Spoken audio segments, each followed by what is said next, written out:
Olá, seja muito bem-vindo.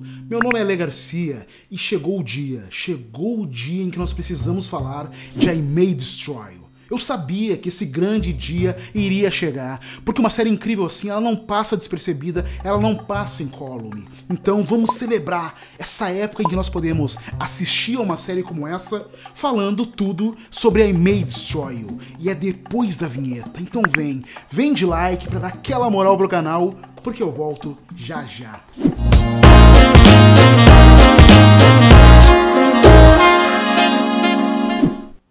E já vamos de cara para aquela pergunta de tirar o fôlego. Seria I May Destroy You o melhor drama de 2020?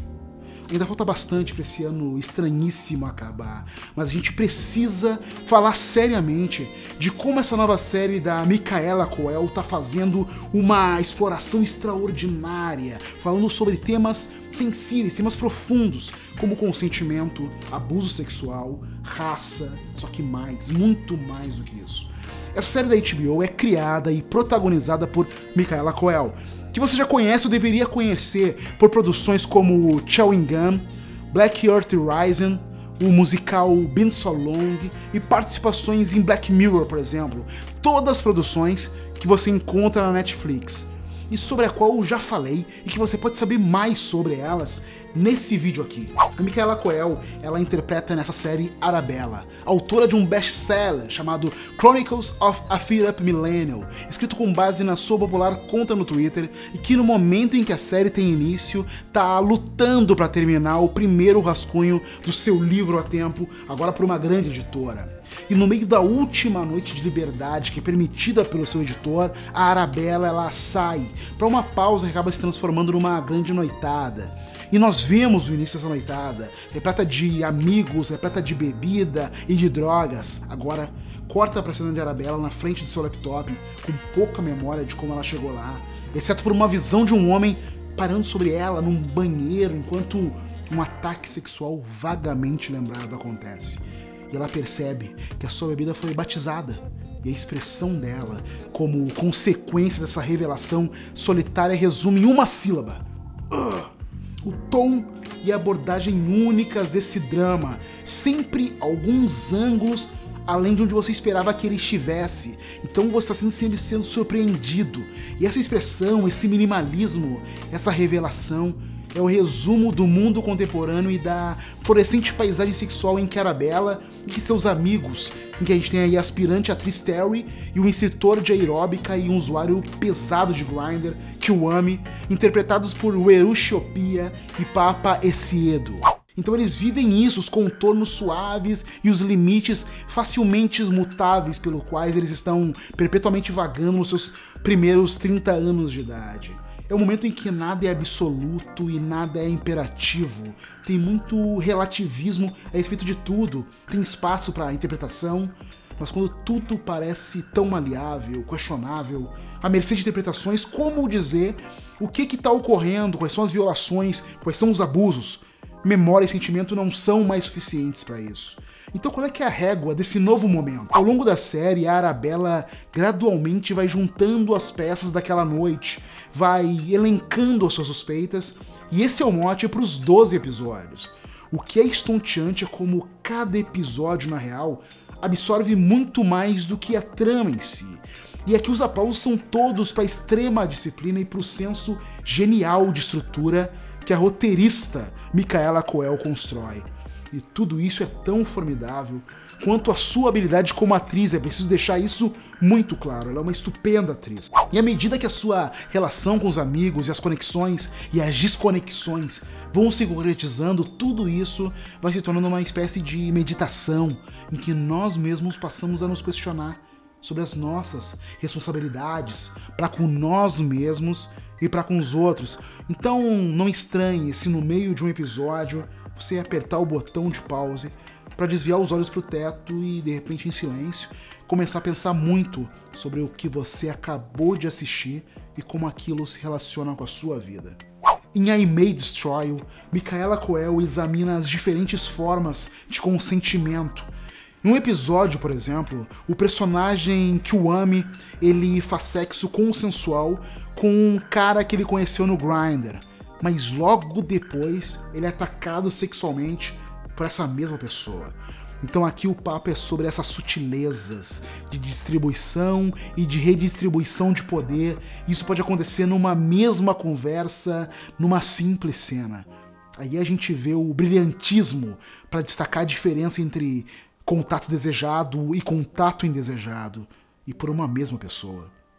Sem exageros, nessa época em que nós adoramos encher tudo de superlativos, I May Destroy You é uma conquista extraordinária de realização dramatúrgica. Às vezes você fica com a respiração em suspenso, sabe? Porque você tá vendo arte televisiva de primeira. Um drama profundo, mas ainda assim repleto de humor. Porque a gente tá falando de jovens em torno de 30 anos, então eles são repletos de ideias, de ideais. São personagens que são amigos, aparentemente indispensáveis, incrivelmente afetuosos e engraçados muitas e muitas vezes. E eles fazem tudo parecer maravilhoso quando eles estão juntos. I May Destroy You também é sobre solidariedade negra, isso é muito importante frisar, sobre amigos negros que vivenciam uma realidade diferente juntos. Uma cena, a dos cuidados com os cabelos, isso é ainda mais evidenciado como uma parte íntima e importante da experiência da cura negra. Paralelos que são possíveis de se fazer com uma série como Insecure, sobre a qual eu já falei também muito aqui, que toca nessa questão de negritude e amizade negra.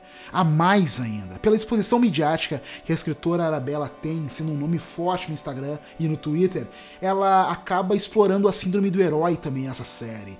Quando ela sente que precisa falar para outras mulheres e outros abusados, mas ela acaba ficando extremamente confusa com isso. É aquela eterna tendência de forçar um papel de valentia para as mulheres negras. Só que isso pode destruir com as mulheres negras. São inúmeros os pontos em que o roteiro de Micaela Coel vai modulando suavemente da comédia à tragédia e vice-versa. É o drama do ano até agora. Mesmo após o sucesso de Chewing Gun na Netflix, é muito louco que ela teve que lutar para ter essa série nos termos dela, já que a Netflix queria pagar somente $1 milhão e nenhuma porcentagem dos direitos correlatos da série. Felizmente, Micaela Coel, que é inglesa, conquistou o acordo que desejava com a BBC e, posteriormente, com a HBO, que nos traz essa maravilha. A série estreou em junho desse ano nos Estados Unidos. Aqui a estreia foi bem próxima dessa data que eu me lembro de começar a assistir. E a HBO, em todos os lugares, os elogios foram imediatos, porque é muito, muito sensível essa série, na maneira como reimagina as narrativas para vítimas de violência sexual na televisão. E soma a isso o fato de não deixar que o seu foco central defina totalmente o que é a série, que é esse retrato de tantas coisas ainda em indefinição. E some a isso também o fato de que a série é baseada em uma experiência, infelizmente, real, sofrida pela atriz. Há 2 anos, Micaela Coel revelou que havia sofrido uma agressão sexual enquanto fazia Chewing Gun. Ela disse que transformar isso nessa nova série foi catártico. Em algumas entrevistas recentes, a Micaela Coel falou sobre as dificuldades de equilibrar o fardo de estar nesse panteão das grandes realizadoras negras, mas falou também o quanto isso é fortalecedor para ela, porque é algo que representa muito para muitas pessoas. E esse cuidado ele é evidente, ele é sentido em cada detalhe da série, sabe? Desde a trilha sonora, as escolhas de guarda-roupa das personagens, na estética e sempre na mutação da Arabella, na iluminação extremamente cuidadosa, algo que se vê cada vez mais em produções lideradas por pessoas negras. E tudo isso para criar uma história que ela é íntima e que ela é crua, mas que ela é muito, muito profunda. Até por causa disso, a Micaela Coel foi questionada sobre a falta de avisos de gatilhos presentes na série, o que é bastante compreensível. Mesmo em episódios onde não acontece nenhum tipo de violência sexual, nem explícita, há temas difíceis que podem tocar muito as pessoas mais sensibilizadas. Então fica atento a isso. Essa série é incrível e você precisa assistir. Mais um vídeo chegou ao fim e se você chegou até aqui, eu conto muito com você para compartilhar ele por aí em todas as redes sociais. E por favor, não esquece de deixar o like, de comentar e se já não se inscreveu, te inscreve aí no canal. E por favor, me siga no Instagram e no Twitter no @alegarcia. Muito obrigado por ter estado junto comigo e até a próxima.